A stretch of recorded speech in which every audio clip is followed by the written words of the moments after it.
Lynn, whatever. So Thursday night we went to Nashville and picked up Ruby because her grandmother is in Little Rock, and we drove to Little Rock, actually to Searcy, Arkansas, and met Sam, her brother there. And Friday morning I went to class with Sam. He had his Bible class at 11 o'clock. Dr. Adair taught that, and I kind of enjoyed being there for that. In fact, I was enjoying it so much I thought, Sam, what other course do you have today? He said, well, I got a class at 1. Well, what is it? It's calculus. I said, well, no, I think I'll take it. I missed out on that. Anyway, Margaret, I came on home Saturday morning, and Margaret stayed, and Anna from Dallas is driving to Searcy, going to pick Margaret up, visit with Sam a bit, and then they're going to come here. She's going to spend 2 or 3 days with us. So it's an exciting week for us. So really have enjoyed it. So, I will tell you, I asked Gerald, I said, Gerald, could I teach class today? Because this chapter to me, it is such a good chapter, and it's an exciting chapter. It's a very exciting chapter. There's so much. I do think that in chapter 9, we really do pivot in terms of what Jesus is trying to say about himself.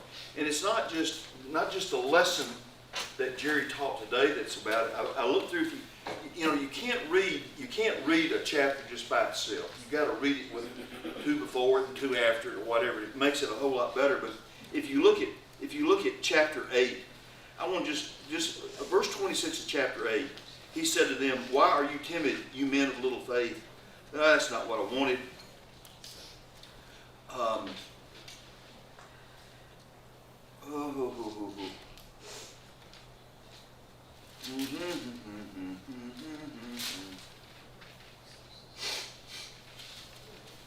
I forget what I was trying to say. What I am trying to build up here is the fact that Jesus in Matthew, as you look through the book, he reveals himself to me in kind of slow ways. And it's very, very interesting. In chapter 9, he starts telling a little bit more about himself. In chapter 8, we've got him casting out demons. And the demons look at him and say, what do we have to do with you, Son of God? Have you come here to torment us before the time? Now, as far as I know, that's the first admission that he's the Son of God right here. And it's by these demons, all right? They get it. But if you look through here, and we look at some other verses, even with everything that Jesus is doing, it's very, very interesting that they do not recognize him as God's Son. They don't see him as that. He has not revealed himself in that kind of way. So chapter 9 begins with Jesus healing a paralytic. My son, your sins are forgiven. He's criticized for saying your sins are forgiven. In verse 5, he responds, which is easier to say your sins are forgiven or to say rise up and walk? Jesus makes a comment that with some thought, the people would have thought, is this God talking? But in verse 8, but when the multitude saw that he had healed this person, he gets up and walks. They were filled in awe and glorified God who had given such authority to men. God had given such authority to this man, Jesus, okay? So there again, I want you to hear, just right there, Jesus has not yet revealed himself to these people as God. But they are understanding he's certainly got some stuff that God must have given him. You have that? And then we have this story of Matthew being called, which Jerry did such a wonderful job with that this morning. And this is where I want to stay for just a moment. So just picture this. These are religious people. I mean, I think that we would have recognized them as good church-going people. Okay? I believe that. And yet Jesus does something here which they find problematic. And what was the problem? Jesus is eating with a bunch of dirty people. Okay? At least they view him as dirty and sinful people. And as Jerry made clear this morning, one of the big things that they have, these healthy Christian people have, is the need to be clean. And part of being clean has to do with your association with people that are unclean. If you want to be clean, you basically need to stay away from that group of people. So they walk in, and here Jesus is, as you saw in the film, Jesus right in the middle of it. Okay? Now, who is it that's there? Who is it that's there? There's Matthew. And I don't like to think of Matthew as being a bad guy. I don't. But if you were a Jew then, you would have viewed Matthew as despicable, wouldn't you? Okay? Matthew is there extracting taxes from good people for the Romans. And not only is Matthew extracting taxes for the Romans, but if he's like most people that are doing the taxation, he's always getting some stuff on the side too. So in addition to just doing his job for the Romans, he's a filthy, nasty crook that's stealing from poor people because he knows he's got the Romans behind him. So they don't stand. Who likes Matthew? If you're a good Jew, nobody. All right. So what does Jesus do but walk in, and somehow or another, Jesus sees something in Matthew that he says, he's going to be one of my apostles. Right? Now, I don't know what that thinking is. I don't have the mind of Jesus there, but Jesus has figured that out. So, come on, Matthew. And Matthew, evidently he's all in some way right here. All right? So he's going to have a party at his house. And who does Matthew invite? Well, Matthew invites his friends. Well, who are his friends? This despicable bunch of crooks and some others, I'm sure. Okay? That's who's there. Now, for just a moment, when the people have a real problem with that. They have a tremendous problem with that, and Jesus sees in their hearts and their minds something they just don't get. So Jesus says, and what I think, is it bad to say Jesus was condescending? Is that bad? That's probably not the right word, is it? How about Jesus says, in some way, you guys just don't get it. So, hey, go read the scripture and see if you can understand it now, okay? I desire mercy, not sacrifice. That's kind of what I think Jesus is saying. And with that, I ask the question, who is Jesus in this context asking, who should they have mercy on? Now, when I see a little baby that's been in some way abused, does anybody here have problems having mercy on that person? When somebody is critically ill, they're hurting really bad, do any of y'all have a problem having mercy on them? I don't. I think those are situations where it's very easy to have mercy. But have you ever looked at a bunch of sinners and had mercy on them? Have you ever? Am I reading this wrong? To me, this just takes mercy to a whole different level. It just takes mercy to a whole different level. And I think this idea of mercy is the absolute, it is the total thrust of what Matthew's trying to get that Jesus' gospel is all about. It is the idea of mercy. It's our lives are run on mercy, all right? It's not run on, as he said, before you can go, you got to understand the first is mercy. Understand what mercy is. And mercy is where you can look at someone, I think you can look at someone and actually say, but for the grace of God, go I. I think you got to have that in your mind to have proper mercy for someone. It's hard for me to have mercy on someone where I say, hey, they could have done better. You know, I could have done a whole lot better than they're doing. Well, I don't know. Maybe you could, maybe you couldn't. Kind of depends on what you've had going for you before. Very few of you are here for anything that you've really done for yourself. Most every one of you are sitting in your chairs because of people that have gone before you. Most every one of us.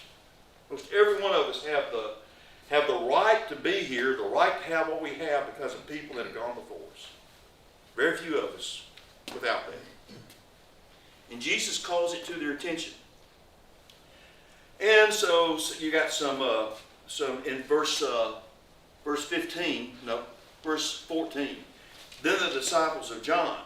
See, these are not just all the critical Pharisees, whatever, that have come in. We got even the disciples of John. Some of them may have been Pharisees. But they come in and they're critical of what Jesus is doing too. Because they know, why do we, the Pharisees, fast, but your disciples don't? What's going on, Jesus? Y'all having a big time, the rest of us aren't? And Jesus, he can see straight through this one too. And he understands, no, you can't understand. You cannot understand because you don't get the basics to begin with, all right? The basics of your faith, the very basic of your faith does not allow you to get it, all right?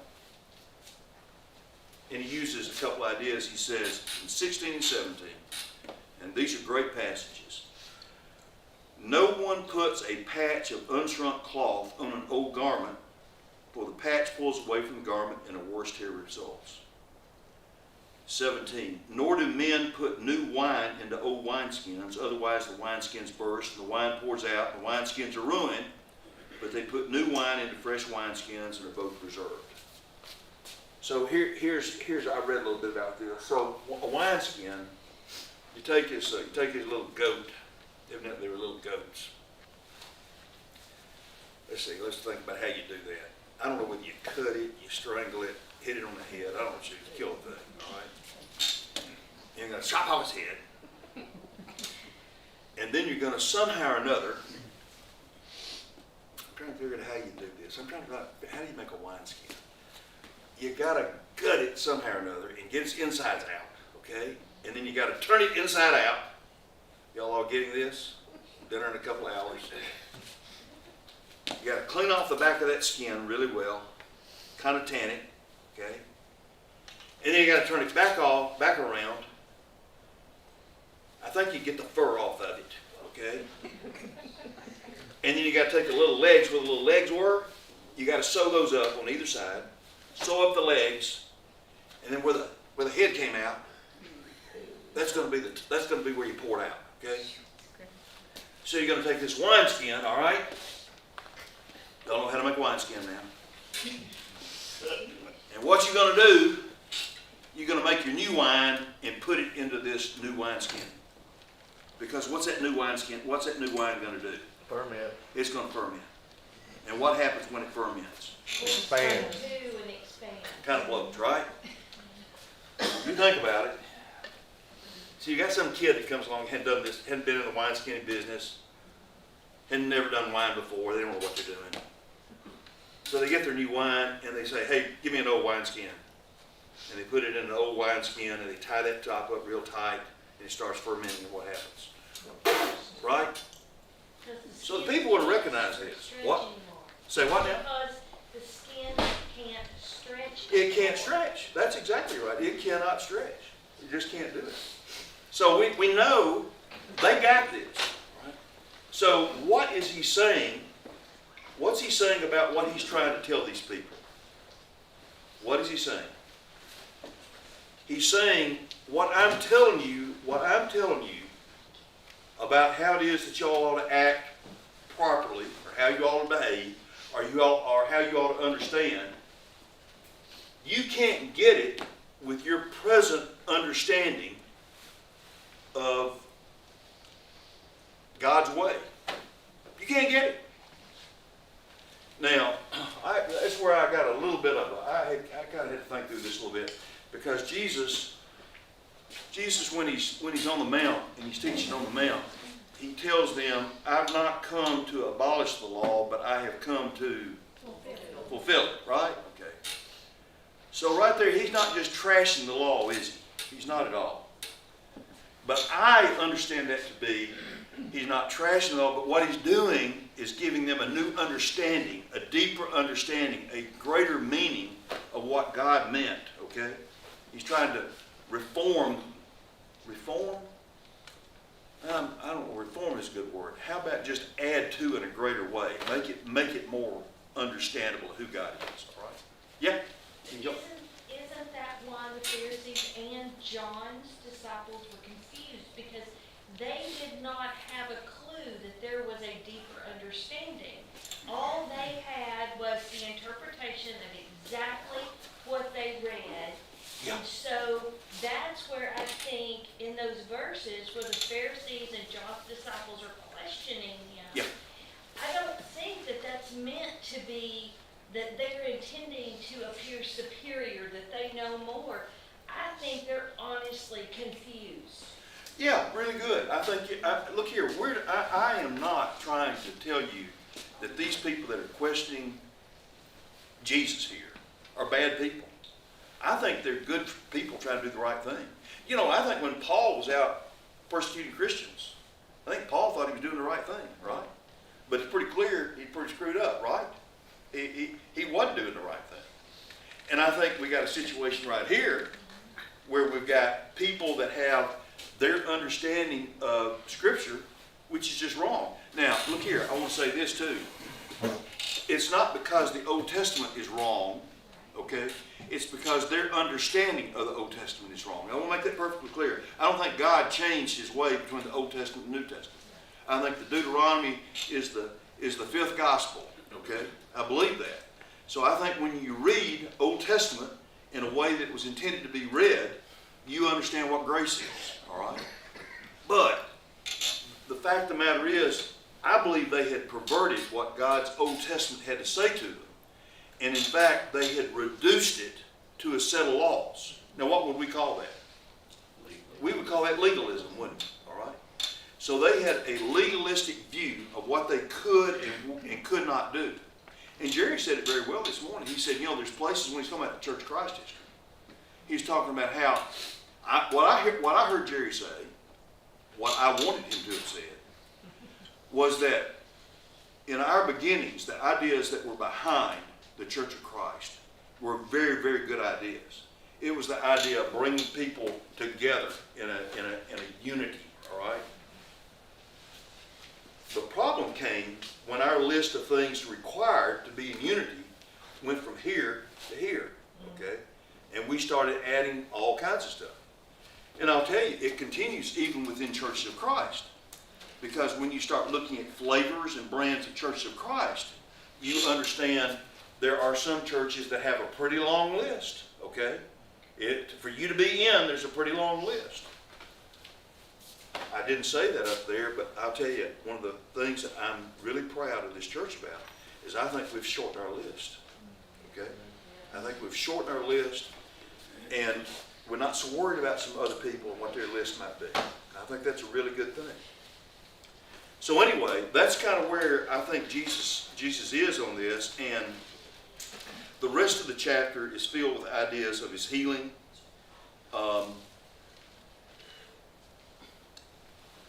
We don't have time to talk about it, but I'll just ask this one question. So many examples of healing, Jesus basically says, because of your faith, you're healed. Because of your faith, you're healed. I just want to ask, what was their faith? They believed he could. They believed who could? Jesus. They believed Jesus could? They believed Jesus could. Who was Jesus to? God. You think that? The ones that had the faith to make it happen, yeah. So you think they saw Jesus as God right there? I do. You don't? I don't know, Janelle. I really don't know.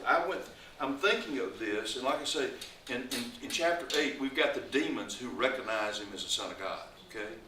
But every other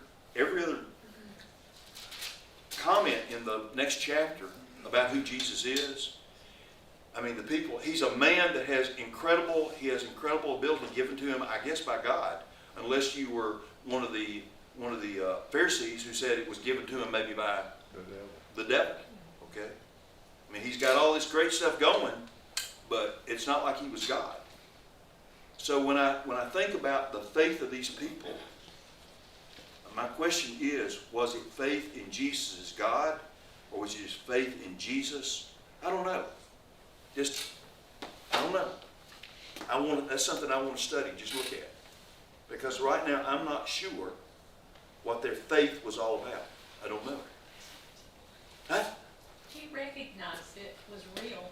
Say what now? He recognized it was real, whatever faith that they did have, and that it was right. And Yeah. he recognized that, and Yeah. they had faith in him, and he did what, I think they recognized him as Lord. Maybe it was no more than he saw that they believed in something other than just the rules, just the checklist. Maybe that's all he needed to recognize, Yeah. to say, okay, you got it, you're Yeah. here. Yeah. Why did the demons know him and the other normal people didn't? Well, Jimmy, I think that's a good question. I guess you might ask who were the normal people, how normal were they? Are we all demons? Huh? Are we all demons? Jimmy, I will not answer that question. No, I'm not a demon, and you're not either. Just put that out of your mind for right now. Nor is Janella. Oh, that was never in question. Oh, I do have a question though. yeah. Why is humanity's normal tendency in what we're talking about today to go to needing a checklist, needing some rules, Yeah. not looking for the spiritual? Is it because we think that's taboo? Is that learned? What is that? Well, I'm gonna give you what I think is just an example of things, and then I'll let you kind of go with that. Okay. So, Margaret and I have had a big old family. All right. And at this point in time, I'm close to bragging on them. I said, when my children have grandchildren, I'll start bragging on them, okay? I'm getting close. God, I hope it's still a few years. But anyway, all right? But what I'm telling you is, in raising our kids, okay, there is an age where I don't need to tell them why, because their minds and my mind can't comprehend it. I tell them yes, I tell them say no, that's how they live, okay? Then there's that age where I think they start comprehending, okay? And I want them to understand why I'm saying a yes or why I'm saying a no, right? And then there's an age where it's more than just understanding. I want them to suffer consequences of making dumb decisions, just so long that they don't hurt themselves or hurt somebody else.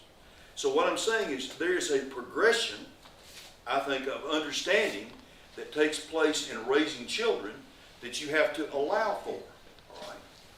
And that process, allowing them to understand, takes a period of time, and it also takes a developing mind and conscience, all right? Now, I think He does it with us too, all right? I think there's a time in our lives when we got to just be told this is how you do it, okay? But there's also this time in our lives where we've got to be told to understand, okay?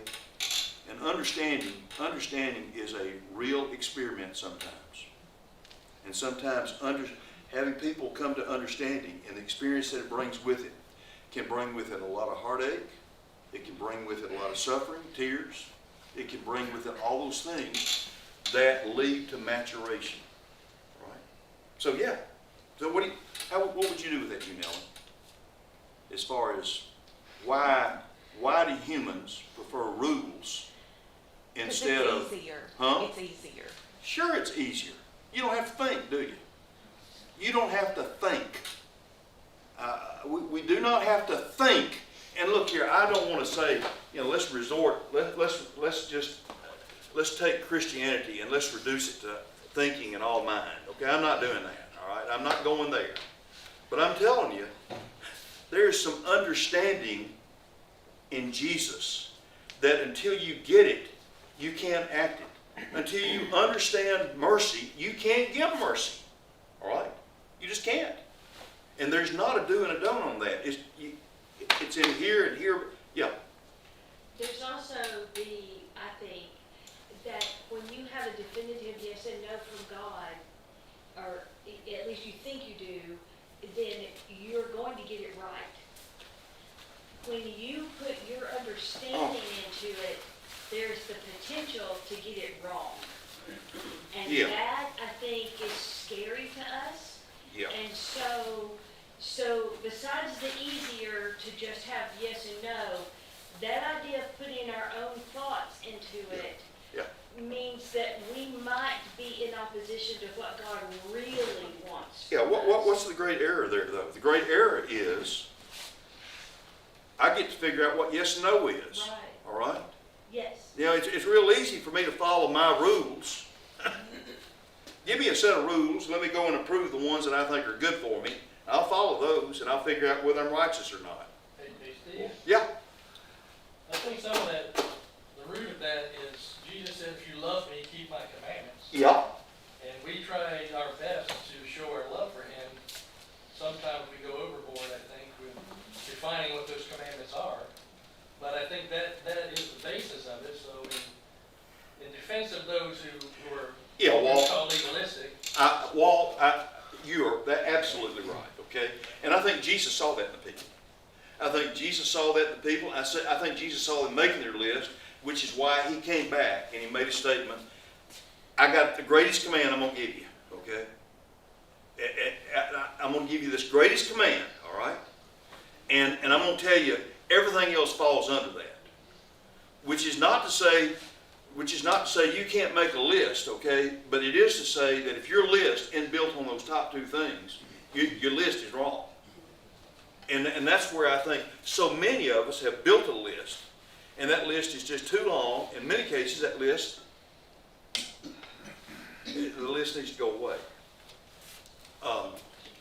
So, in what ways today are we trying to stick new wine? And I'm defining new wine as the gospel of Jesus Christ, which is mercy. Okay? All right? In what ways are we trying to take the gospel of Jesus Christ and put it into old wineskins? I'm talking about today. How are we going to do that? I'll listen to y'all, or y'all can listen to me. Well, let me throw one out. Traditionalism. Traditionalism. Does traditionalism sometimes equate to putting the gospel of mercy into an old, thick wineskin? Can traditionalism do that? Can we place so much emphasis on the old ways when in fact new ways might serve us better? Y'all seen that? Yeah, we've seen that. We've seen that. I'll tell you, I laughed a couple of times this morning. Our church service this morning conducted 30, 40 years ago. Well, number one, there'd been a meeting of the elders afterwards. We probably fired the preacher. Okay? All right. And the youth minister too. And the youth minister. Okay? Very clean house. There would definitely be a dress code imposed, okay? I get that boy, I get him some long pants, okay? All right? I mean, somebody's gonna have to cut their hair a little different, right? You know, Those girls can't be up there reading. what in the world are we doing? Okay, you know? And to me, I don't view that as bucking traditionalism as much as it is. Freeing the spirit. It's creating an opportunity for the mercy of God to be in a new wineskin. That's the way I feel. Right? Second thing, and we mentioned it earlier, which is closely joined to this traditionalism. Frequently they are, and that's the idea of legalism. Legalism. Now, we like to think that we aren't legalists. I like to think that I'm not a legalist, okay? So let me tell you,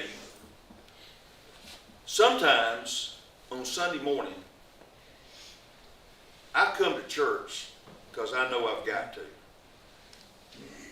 What's that sound like to you all?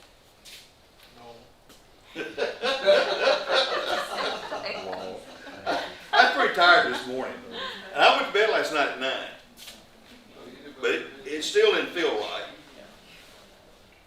I think there's a lot of things that we do about our life that sometimes are truly, they're rote, okay? And if it's rote, you can call that legalism, or you cannot call it legalism. You can just call it, we're just habitual in kind of our behavior, okay?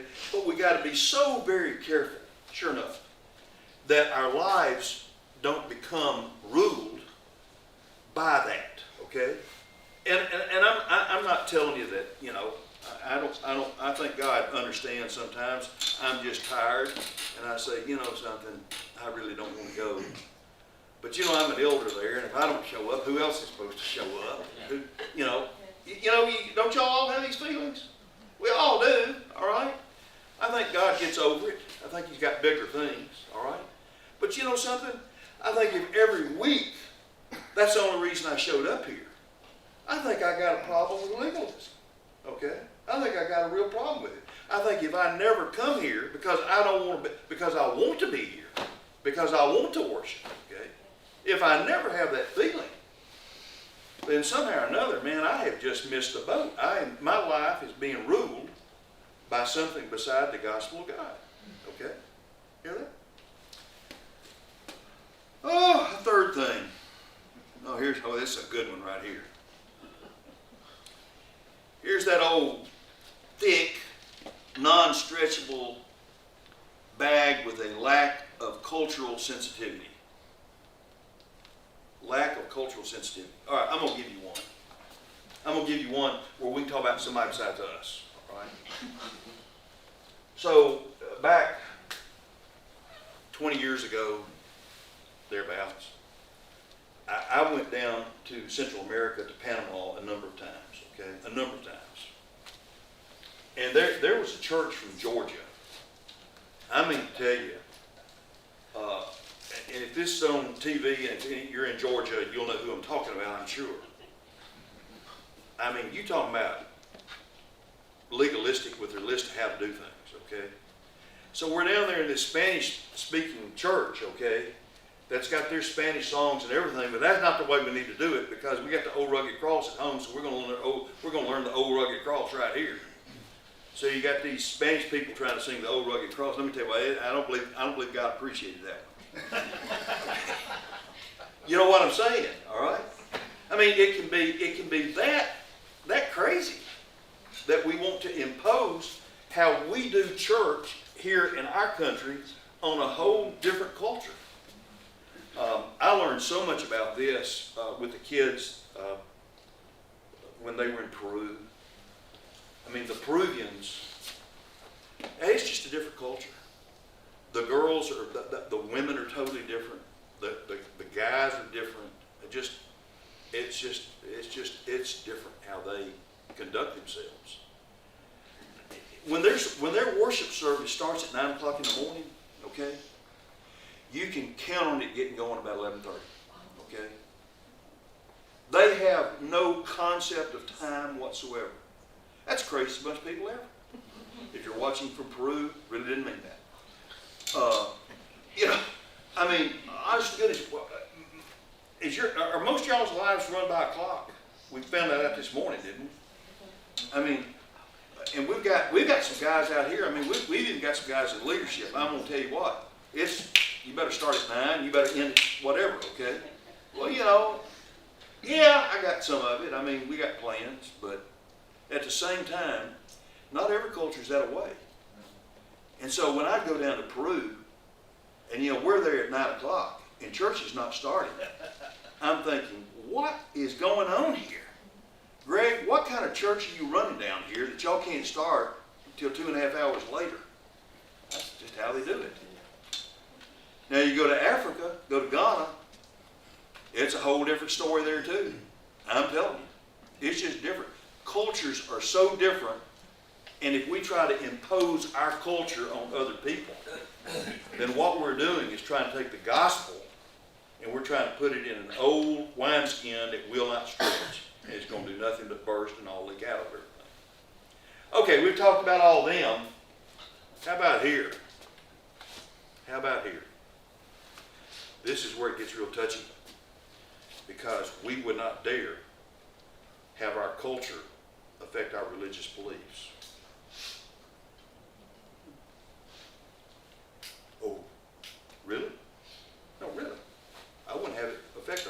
our beliefs at all. But to say it wouldn't affect how we do some things, what a lie. What a lie. Oh my gracious. Back in and around 1968, maybe 70. Jimmy, you remember this? You remember when we put the annex on the church building over in Bel Air? Later than that. You remember it, don't you, Ray? Yeah. Why is it called the annex? Because it wasn't considered part Part of of the the church church. building. That's right. You know why it wasn't considered part of the church building? Because it had a kitchen. It had a kitchen in it. And where in the New Testament is there a kitchen in the church building? Okay? And I mean, some people, I mean, that was a line. You weren't going to go across that line. But you know, things come along and culture changes, and well, what's the big deal about having a kitchen, having a kitchen in your church? My gracious, you go back to ours right now, we got a commercial kitchen back there. Folks, we need to understand that there's things that do change, all right? I'll throw out a real live wire. Music. We have hung on, not necessarily here. Some places have hung by songs only written by dead poets for a long, long time, okay? And so, there's been some movement. There may still need to be some movement. A whole nother conversation we're not going to have here today. But culturally, there are changes that have occurred that we need to re-examine with our beliefs such that we come to an understanding as to whether or not they fit within the culture that we are as a church. That's a question we need to continue to ask.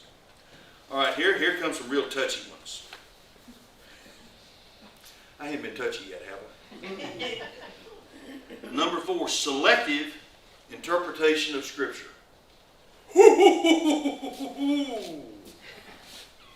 Anybody have a comment? Somebody. You're on a roll, just keep going. I need a prompt here. I need a woman to make a comment.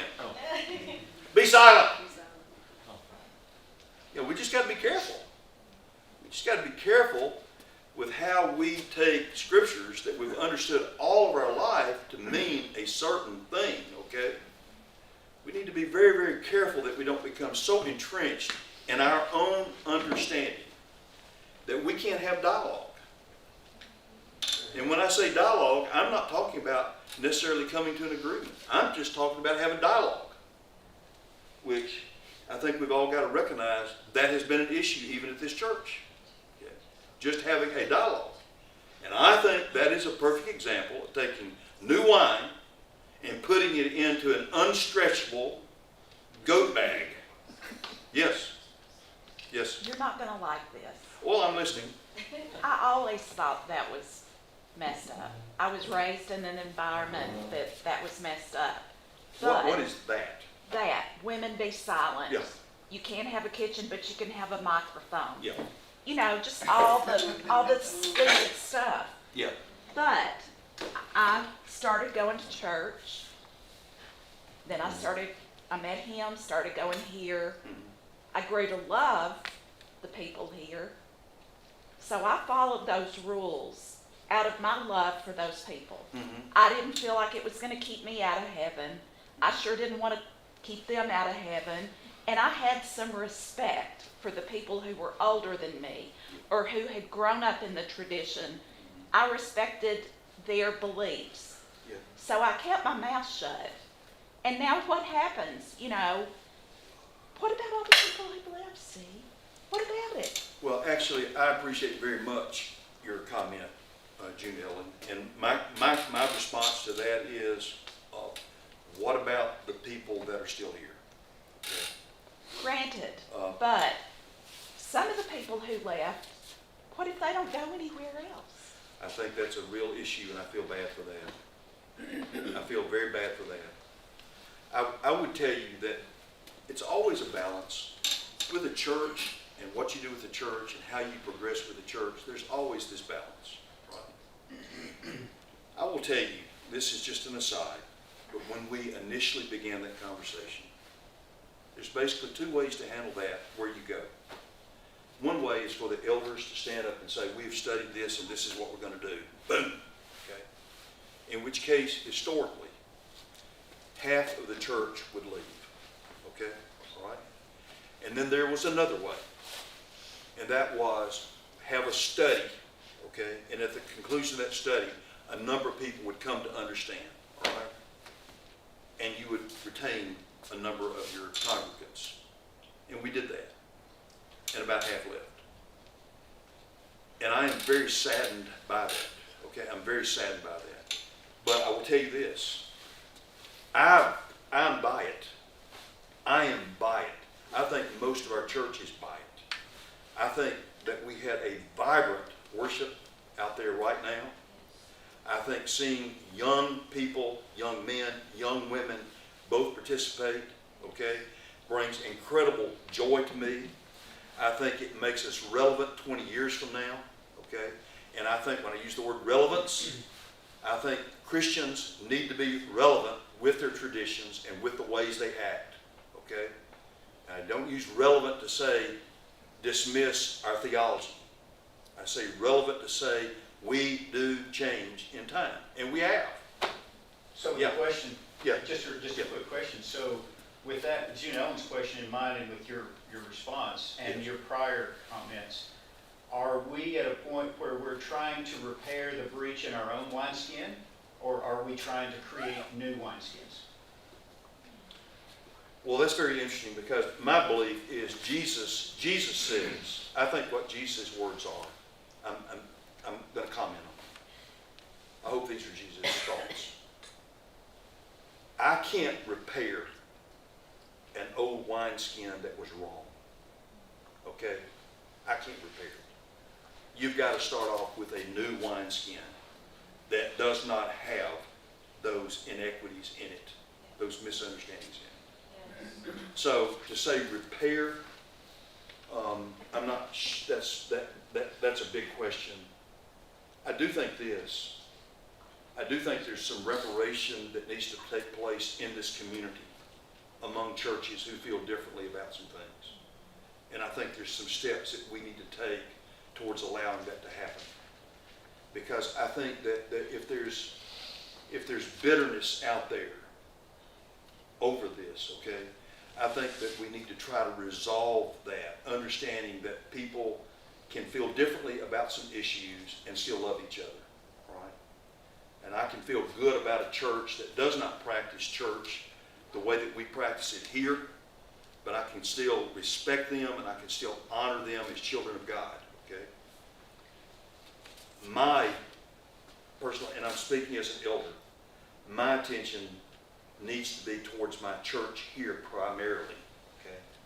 But I would say part of the attention towards my church here primarily is to help them understand how it is that they deal with others themselves, okay? And I think towards that end, I do think there's some reparation of who we are and how we think that continues to need to take place. Does that help, Mark? Yeah, kind of, sort of, most. Good. Not quite hardly. Well, there's always room to talk again. You first. Yes, ma'am. I think there's a bigger, understanding that has come over churches of Christ that allows us to think more broadly. And one is an attitude that I will never, as a single human, have complete understanding and know, and there's not another human on earth that will either. But I think we lived through a time that somebody made a decision, they decided how that was understood, and that was it. But that, you have to have a belief that you know and have final knowledge, and that God's not going to work with you the rest of your life to broaden your understanding and your wisdom. And He works every day in us to do that. So to ever believe that we've got it all covered and doesn't require a conversation with each other, to me is just ridiculous. And arrogant. So if I could respond to that, there's a part of me that feels very strongly that way. And there's a part of me that feels that that might be over the top critical of some others that have yet come to that understanding, which is my understanding, okay? All right, do you hear that? Okay. So I think I have to, there's some things that I may feel that I probably ought not to say because it would be much too bold of me, okay? It'd be much too bold of me. And so I probably need to keep it pretty tight, okay? Steve, are you telling me I should be quiet? No, I'm not telling you that. I would tell you that your words with some people would be viewed as very harsh, okay? And so I would be careful how and where you share them. You know, to me, I've said this a million times, I still believe. The truth is only valuable when said at the right time, in the right place, by the right person with the right heart, okay? Otherwise, the truth is destroyed. I don't care how right you are, you say it wrong, you have the wrong person say it, you say it at the wrong place, wrong time, whatever, you destroy the truth and you lose what is true. So you choose your times and you choose your words wisely, particularly when you're dealing with people that feel differently about things than you do. That's where mercy kicks in. And that is very much, thank you, Skip, but that very much is the essence of mercy. That you understand. You may have a position that you have arrived at, okay? You've arrived at a place for a multitude of reasons. I am in a position, a way of thinking right now because of so many of the experiences I've had, okay? And I've shared with you.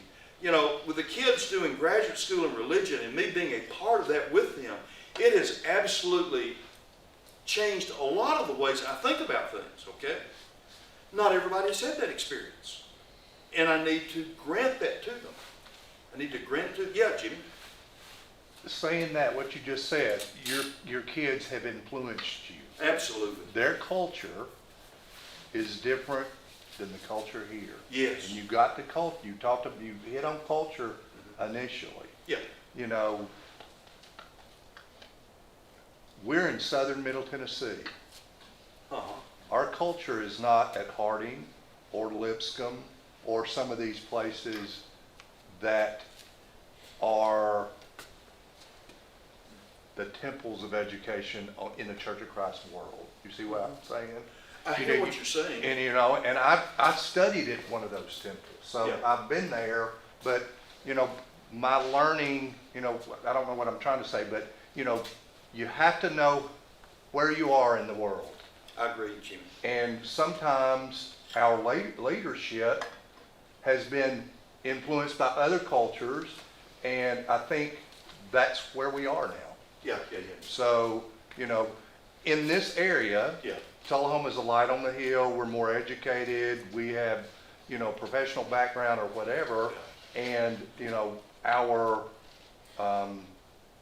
culture depends on some of that. But you know, I think we lose sight of where we are in the world. And saying that, you can see how this is all played out.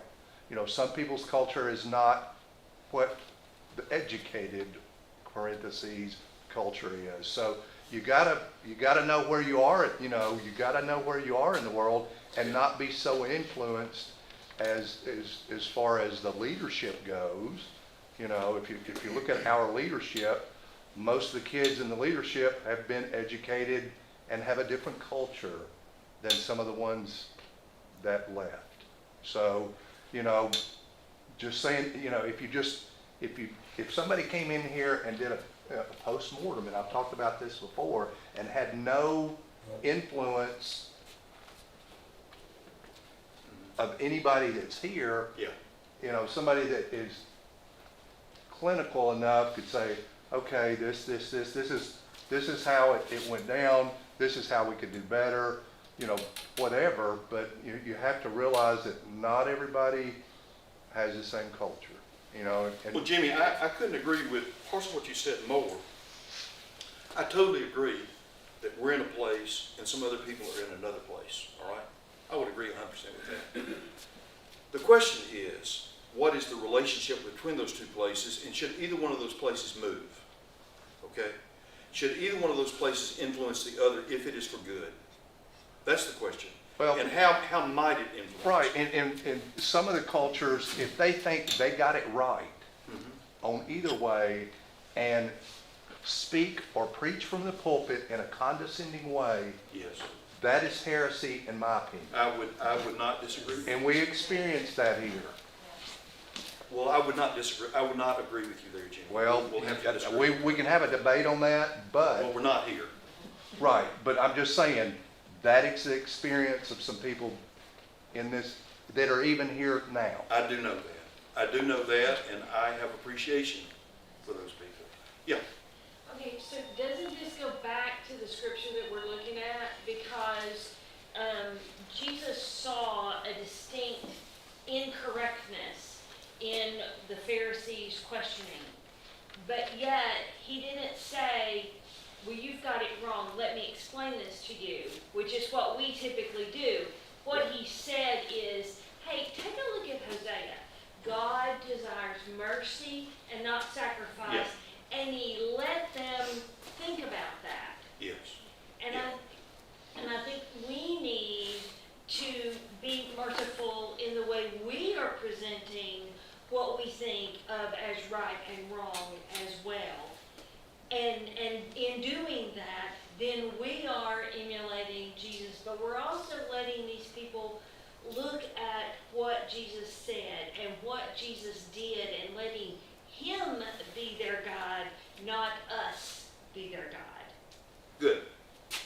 You, Debbie? I was just thinking that anything that we believe or act on that goes against loving God with all our heart, might, and soul, and loving our neighbor as ourselves, anything that doesn't meet that, to me, we have to look at and evaluate, and we could be going in the wrong direction.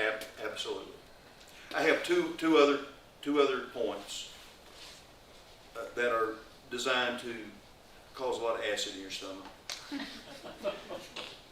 Hey, I don't want to do that. Look, I don't want to do that at all. You know, the conversation that we just had, we can all get pretty uptight about this, can't we? Anybody feel any of that? I mean, you must not be in here if you don't feel it. I mean, it's there, okay? And we have to deal with that. We have to deal with it every day, all right? But I do think that there's things that we got to look beyond, and I do think the passage that you just pointed out to, I mean, we've got to dwell on what it is to be merciful toward each other. What is it? How are we merciful toward each other? How are we merciful towards each other if something changes and somebody don't like it? How do you have mercy on somebody? Well, we're not going to change it. We're going to be merciful to you. It's not always that way. It's not always that way. But we still have to find ways to have mercy and kindness towards each other. Doctrinal rigidity, that kind of falls into it. Inflexible worship practices, we don't need to talk about those right now. I think we've spent enough time on it. Like I say, I think this chapter 9 and what he does with Hosea is really, really strong. Okay? I'm going to leave y'all with a final point that y'all need to all remember here. Okay? Last night trivia. The question was, who was Gomer's husband? Sergeant Carter.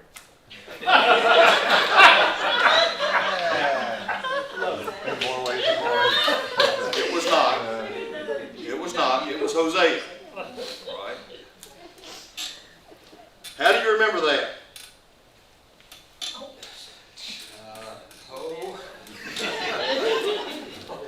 Gomer was a hoe, right? All right, go ahead. Everybody get out of here.